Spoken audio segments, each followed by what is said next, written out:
दोस्तों नमस्कार। आज फिर मैं हाजिर हूँ एक और सच्ची घटना के साथ। दोस्तों, आज की जो सच्ची घटना मैं आप लोगों को सुनाने वाला हूँ, ये सच्ची घटना बिहार की राजधानी की है, जिसके अंतर्गत एक इलाका पड़ता है, जिस इलाके में प्रकाश नाम का शख्स जो पैसे से एक वकील होता है, जिसके घर में उसकी पत्नी और वो 2 लोग होते हैं और उनकी ज़िंदगी बड़े ही खुशहाल तरीके से चल रही होती है। दरअसल प्रकाश की उम्र करीब 40 से 45 साल की होती है और एक एक्सीडेंट के चलते उसकी पत्नी का देहांत हो चुका होता है। प्रकाश अपने घर में तन्हा अकेला घूम रहा होता है, क्योंकि उसके कोई संतान भी नहीं होती है। इसलिए प्रकाश अब अपने घर में बहुत ही अकेला महसूस कर रहा होता है, जिसके चलते उसके रिश्तेदार, उसके पड़ोसी उसे दूसरी शादी करने के लिए कहते हैं। लेकिन पहले तो प्रकाश इसके लिए मना करता है, लेकिन बाद में प्रकाश इन सभी की बात मान जाता है और इस प्रकाश के लिए उसका पड़ोसी ही एक पास से रिश्ता देखता है। जो जिस घर में उसका पड़ोसी रिश्ता देखता है, वो लड़की काफ़ी गरीब घर से होती है और उसकी उम्र करीब 25 से 22 साल होती है। जिस लड़की का नाम पारो होता है। पारो देखने में काफ़ी खूबसूरत होती है और लेकिन वो अपने घर से गरीब होती है, इसलिए उसका पड़ोसी पारो के घर वालों से बात करता है कि क्या तुम अपनी बेटी की शादी एक रईस घर में करना चाहोगे। उसके घर वाले उसकी बात तुरंत मान जाते हैं और पारो की शादी उस डॉक्टर के साथ, यानी प्रकाश के साथ फिक्स कर देते हैं। धीरे धीरे कुछ दिनों का समय बीतता है और प्रकाश की शादी पारो के साथ हो जाती है। पारो अपने घर से प्रकाश की दुल्हन बनकर उसके घर आ जाती है। पारो एक गरीब घर में पली बड़ी होती है, तो वो उस घर को जब देखती है तो वो देखती ही रह जाती है, क्योंकि उसने कभी ऐसा सोचा नहीं था कि उसकी शादी इतने बड़े घर में होगी। कुछ दिनों का समय बीतता है और इन दोनों की ज़िंदगी बड़े ही खुशहाल तरीके से कटती है। इसी बीच इन दोनों के एक बच्चा हो जाता है और बच्चे की उम्र करीब 7 से 6 साल हो जाती है, जिसके चलते पारुल अपने बच्चे को स्कूल में छोड़ने जाती है। लेकिन पारुल को जो संतुष्टि मिलती है उस प्रकाश से नहीं मिल पाती है, क्योंकि पारुल एक नौजवान लड़की होती है जिसकी उम्र अभी करीब 30 से 32 साल होती है और उस प्रकाश की उम्र करीब 55 से 60 साल के करीब पहुंच चुकी होती है। इसलिए उसे चर्म सुख नहीं प्रदान कर पाता वो डॉक्टर। इसी के चलते पारुल अब किसी को ढूंढना शुरू कर देती है। लेकिन डॉक्टर के घर में जो वर्कर लगे हुए होते हैं, उनसे पारुल पहले मिलना चाहती है। लेकिन जब डॉक्टर की निगाह, यानी उस प्रकाश की निगाह उस पारुल को पहचान लेती है कि ये पारुल अब किसी के साथ लव अफेयर करना चाहती है, इसी के चलते वो डॉक्टर प्रकाश अपने घर से सभी जो नौकर होते हैं उनकी छुट्टी कर देता है और अपने घर का काम स्वयं करना शुरू कर देता है। और यहाँ तक कि वो अपनी डॉक्टरी भी छोड़ चुका होता है, क्योंकि उसने काफ़ी सारा पैसा पैदा कर लिया होता है। इसलिए अब वो डॉक्टरी भी करना छोड़ देता है। अब वो अपने घर पर ही रहता है। पारुल उसे खाना बनाकर खिलाती है और पारुल ही पास में ही अपने बच्चे को स्कूल में डेली छोड़ने जाया करती है। इधर पारुल डेली जब अपने स्कूल में बच्चे को छोड़ने जाती है तो पारुल का मन बेचैन सा रहता है, क्योंकि वो डॉक्टर की उम्र काफ़ी हो चुकी होती है और पारुल पर अभी जवानी छाई थी। इसी के चलते पारुल जब भी अपने बच्चे को छोड़ने जाती है तो उसी स्कूल के कोने पर एक लड़का होता है जिसका नाम रवि होता है। रवि करीब 25 से 28 साल की उम्र का होता है। रवि वहीं केले का ठेला लगाया करता था और पारुल ये जब भी जाया करती थी बच्चे को छोड़ने तो उसे देखकर वो काफ़ी खुश हो जाया करती थी। लेकिन रवि ने इस बात को कभी नहीं देखा कि ये क्या हो रहा है। लेकिन वो पारुल जब भी अपने बच्चे को स्कूल में छोड़ने जाया करती थी, वो अक्सर उसको देखकर मुस्कुराना शुरू करती थी। ऐसे ही ये सिलसिला चलता रहता है कि एक दिन पारुल उससे बात करना चाहती है, लेकिन वो लड़का वो रईस घर की पारुल को देखकर उससे ज़्यादा बातचीत नहीं करता है, तो पारुल वापस अपने घर चली जाती है। अगली सुबह पारुल फिर से अपने बच्चे को स्कूल में छोड़ने जाती है और लौटते टाइम उसके ठेले में अपनी स्कूटी से टक्कर मार देती है, जिसके चलते उस लड़के के पैर में थोड़ी चोट आ जाती है और पारुल तुरंत उसे उठाकर उसका जो सामान नीचे बगरा पड़ा होता है उसे उठाकर उसके ठेले पर रखने लगती है और उससे उसका हाल चाल लेने लगती है और कहती है कि क्या तुम्हारे पैर में ज़्यादा चोट तो नहीं आई। वो लड़का कहता है कि नहीं मैम, मेरे पैर में ज़्यादा चोट नहीं आई और आपको सॉरी भी बोलने की कोई ज़रूरत नहीं है, क्योंकि हम लोगों के तो छोटी मोटी चोटें लगती रहती हैं और आप इतने रईस घर की होते हुए भी हमको सॉरी बोल रही हैं, तो ये आपका एक बड़कपन है। वो लड़का इससे सॉरी बुलवा देता है और ये भी उससे सॉरी बोल देती है, लेकिन इन्हीं बातों बात में पारुल उससे हंस के और मुस्कुरा के कह देती है कि मैं तुमको पसंद करती हूँ। वो लड़का भी इन काफ़ी दिनों से इस पारुल को देख रहा होता है, तो वो भी उसके कहने से समझ जाता है कि ये पारुल आखिर चाहती क्या है। यहीं पर इन दोनों में बातचीत होती है और यहीं से इन दोनों का लव अफेयर शुरू हो जाता है, जिसके चलते पारुल अपने घर जाती है तो उसे उसी की याद सताती रहती है। तो अब वो उस लड़के का नंबर भी ले लेती है और उससे बातचीत करना शुरू कर देती है। एक दिन पारुल इससे मिलना चाहती है, लेकिन इसका पति इसे फ़ोन पर किसी से बात करते हुए देख लेता है, तो ये अपनी माँ का बहाना बनाकर अपने पति को बहका देती है। इसका पति डॉक्टर प्रकाश भी ये बात मान लेता है कि हो सकता है पारुल अपनी माँ से ही बात कर रही है, लेकिन वो तो उस लड़के रवि से बात कर रही होती है। तो वो कहती है कि मैं आज तुमसे मिलना चाहूँगी, जिस पर रवि कहता है कि मैं आपसे कैसे मिल पाऊँगा, आपके घर में तो आपकी फैमिली रहती है और मैं आपसे आखिर कैसे मिल सकता हूँ। इस पर वो कहती है पारुल कि उसकी टेंशन तुम मत लो, वो सारा मैं सेट कर दूंगी, तुम बस मिलने के लिए हाँ करो। रवि भी उससे मिलने के लिए यस कर देता है। इधर मौका देखकर पारुल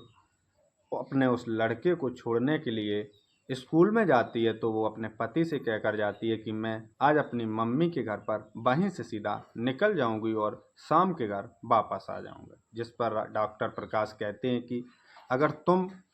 वहाँ जाना चाहती हो तो मैं भी क्यों ना तुम्हारे साथ चलूं और मैं भी थोड़े दिनों के लिए वहाँ घूम के आता हूँ। जिस पर पारुल उसे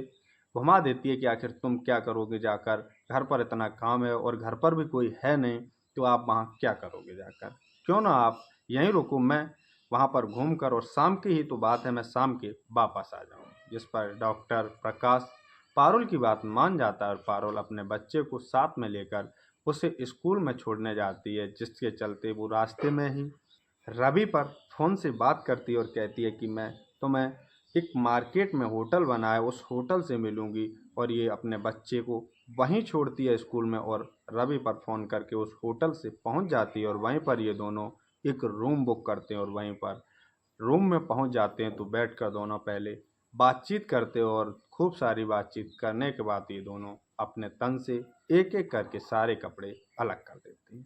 जब ये दोनों एक एक करके सारे कपड़े अलग करते हैं, तो ये जो पारुल होती है उस रवि का शरीर देखकर काफ़ी खुश होती है और वहीं पर बातों ही बातों में ये दोनों एक दूसरे के साथ संबंध बनाना शुरू कर देते हैं।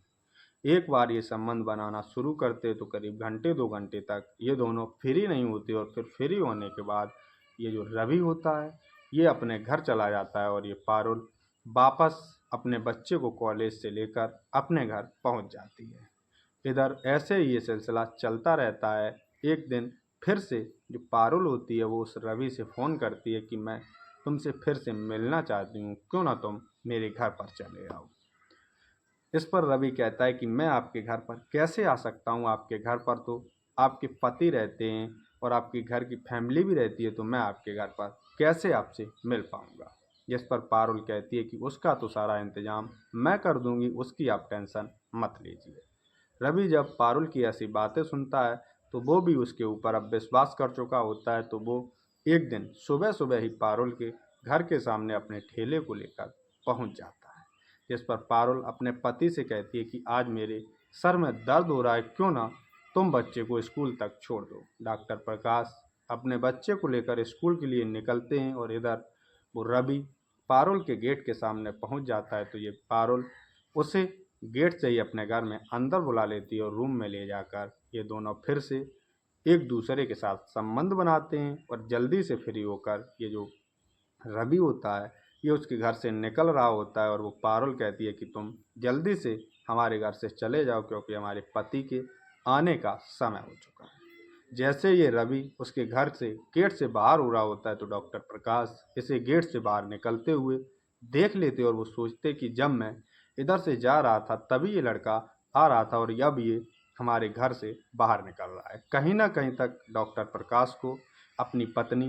पारुल के ऊपर शक हो जाता है और वो उस लड़के रवि से तो कुछ नहीं कहते और रवि भी घबरा जाता है और तुरंत वो अपने ठेले को भगाता हुआ अपने घर निकल जाता है। और डॉक्टर प्रकाश जैसे ही अंदर जाते हैं वो उस पारुल से कहते तो कुछ नहीं है क्योंकि वो उसके ऊपर शक करना शुरू कर देते और पारुल भी इस बात को समझ चुकी होती है कि हमारे पति प्रकाश ने ये सारा कुछ जान लिया है, इसलिए पारुल 4-6 दिन तक उस रवि से फ़ोन से बातचीत भी नहीं करती है जिससे कि उसके पति को ज़्यादा उसके ऊपर शक ना हो। इधर ये सिलसिला ऐसे ही चलता रहता है तो फिर से ये पारुल उस रवि से फ़ोन पर बात करती है और कहती है कि मेरे मिलने का मन कर रहा है, क्यों ना तुम मुझसे मिल लो आके। इस बात पर रवि कहता है कि मैं अभी आपसे नहीं मिल सकता हूँ क्योंकि मैं अपने गांव अपनी माँ के पास जा रहा हूँ क्योंकि मेरी माँ की तबीयत बहुत ख़राब है जिसके चलते मैं अपने गांव जा रहा हूँ और मुझे पैसों की भी बहुत सारी ज़रूरत है। इस पर पारुल कहती है कि अगर तुम्हें पैसों की ज़रूरत है तो तुम क्यों ना मेरे पास फ़ोन कर देते और मुझे बता देते कि मुझे पैसों की ज़रूरत है। जिस पर रवि कहता है कि मुझे इतनी बात याद नहीं रही कि मैं आपसे इतनी बात कह पाता कि मुझे पैसों की ज़रूरत है, अगर आपके पास पैसे हों तो आप मुझे दे सकती हैं। जिस पर पारुल कहती है कि आप मेरे घर के सामने कैसे भी तरह आ जाइए क्योंकि मेरे पति अब मुझे तो अपने घर से बाहर नहीं निकलने देते हैं, आप कैसे भी मेरे घर के बाहर आ जाइए और मैं आपको वहीं पर पैसे पकड़ा दूँगी। रवि फिर से अपने ठेले को लेता है और उस पर कुछ सब्जियाँ रखता है और उसके घर के बाहर पहुँच जाता है। और ये जैसे ही रवि को आते हुए देखती है क्योंकि उधर डॉक्टर प्रकाश जो होते हैं वो तो सुबह सुबह अपने काम में बिजी रहते हैं, इसलिए वो जो रवि होता है इसके घर के सामने पहुंचता है तो पारुल उसे देख लेती है और सब्जी लेने के बहाने इसे 2 लाख रुपए दे देती है और सब्जी लेकर अंदर चली जाती है। रवि इस पारुल से वो पैसे लेकर अपने गांव अपनी माँ का इलाज कराने पहुंच जाता है। रवि उससे कहता है पारुल से कि मैं करीब 2-4 दिन में वापस आपके पास आ जाऊंगा। इधर जैसे ही रवि अपने गांव में पहुंच जाता है और 2-4 दिन का समय व्यतीत होता है तो फिर से पारुल इस रवि के पास फ़ोन करती है कि आखिर तुम कब आ रही हो, मुझे तुम्हारी बहुत याद सता रही है और तुम अभी तक क्यों वापस नहीं आई। अगर तुम्हें और पैसों की ज़रूरत हो तो तुम मुझे बता सकते हो और अगर तुम्हारी माँ जी की तबीयत ठीक ना हुई हो तो मुझे बता दो, मैं तुम्हें और पैसे भेज दूँगी। इस पर रवि कहता है कि नहीं, मुझे 1-2 दिन का समय और लग जाएगा लेकिन मेरी माँ जी की तबीयत ठीक हो जाएगी और मैं 2-3 दिन बाद फिर से वापस वहीं आ जाऊंगा। इधर धीरे धीरे 2-3 दिन का समय और व्यतीत हो जाता है लेकिन रवि वापस लौटकर फिर उस शहर में कभी नहीं जाता है। इस पर उसकी जो पारुल होती है वो देखती है कि आखिर रवि आ क्यों नहीं रहा है और जब पारुल इसके रवि के फ़ोन नंबर को ट्राई करती है तो अब तक रवि ने इसके नंबर को ब्लैक लिस्ट में डाल दिया होता है और फिर से रवि अपने काम में वापस अपने उसी शहर उसी पारुल के शहर में आ जाता है और अपने काम धंधे को करना शुरू कर देता है क्योंकि रवि ने सोच लिया था कि ये बड़े घर की लेडीज है, ये मुझे कभी भी मरवा भी सकती है और आखिर डॉक्टर ने कभी मुझे पकड़ लिया वो कभी मुझे जिंदा नहीं छोड़ेगा, वो मुझे मार देगा। जिसके चलते रवि ने वो गली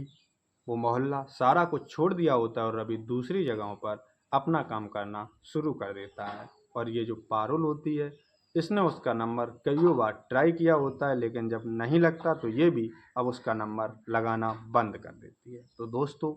आज की हमारी सच्ची घटना बस यहीं तक। जय हिंद, जय भारत।